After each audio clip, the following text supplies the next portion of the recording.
کل سردار کھیتران صاحب نے بھی کہا کہ مجھے دھمکی آئی کہ تم ایک گرنیٹ کی مار ہو.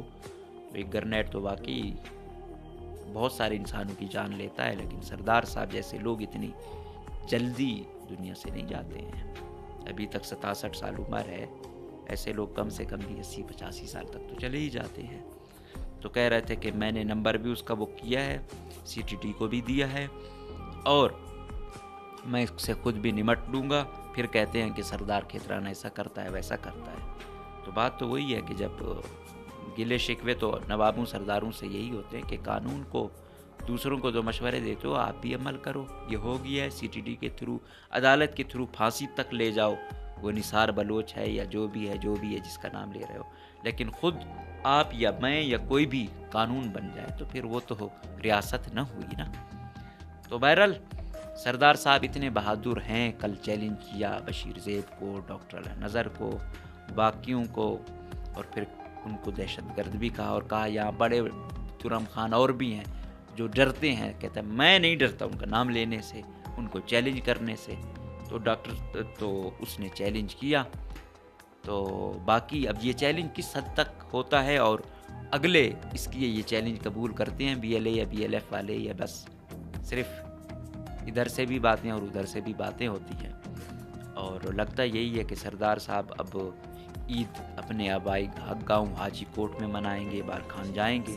کیونکہ سننے میں یہ آ رہا ہے کہ بارکھان کے لوگ آج کل بڑے پریشان ہیں کہ بھائی یہ BLA BLF آ گیا ہے، یہاں کاروائیاں ہو رہی ہیں، ہمارا جو لیڈر ہے وہ تو بیٹھا ہوا ہے کوئٹہ میں یا لاہور میں یا باہر چلا جاتا ہے.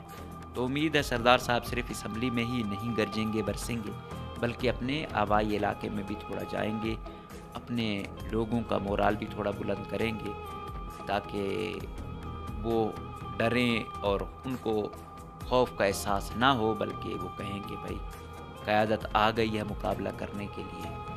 تو امید ہے عید بھی وہاں گزاریں گے، اور کوئی ایک ہفتہ 10 دن، اور پھر مورال بھی بلند کریں گے وہاں کا. اسی طرح جتک صاحب آ گئے، ان کو پھر لاٹری لگ گئی،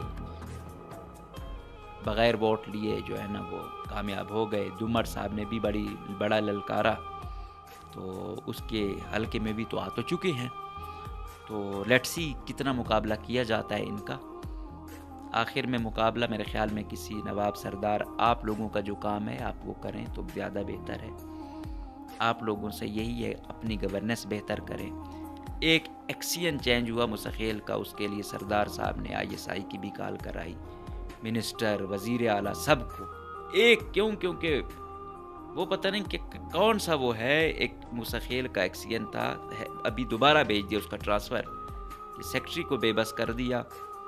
وزیر اعلیٰ، منسٹر، ایون انٹیلیجنس والوں کی کالیں آئیں کہ بھائی اس کو لازمی پیچھے کرنا ہے، واپس بیک کرنا ہے اس کا آپ نے ٹرانسفر. تو مجھے بتائیں، آپ ایک MPA کو اس کی مرضی کا DC دیتے ہو، AC دیتے ہو، SP دیتے ہو، ایکسین دیتے ہو، اس کے باوجود اگر گورننس سے ٹھیک نہیں ہو رہی، اس کا مطلب ہے بیڈ گورننس کی وجہ ہی وہی ہے کہ اس کا مقصد ہی کمائی ہے. اب یہ صاحب جو گئے ہیں، ان کا تو ایک ایشو ہے، یہ جو ہے نا پیمنٹیں پہلے کر دیتے ہیں. لوگ یہاں آئے ہوئے احتجاج کر رہے ہیں، ٹھیک نہیں ہو رہا ایکسین، تو ایسے ہی ایکسین وجہ تھی.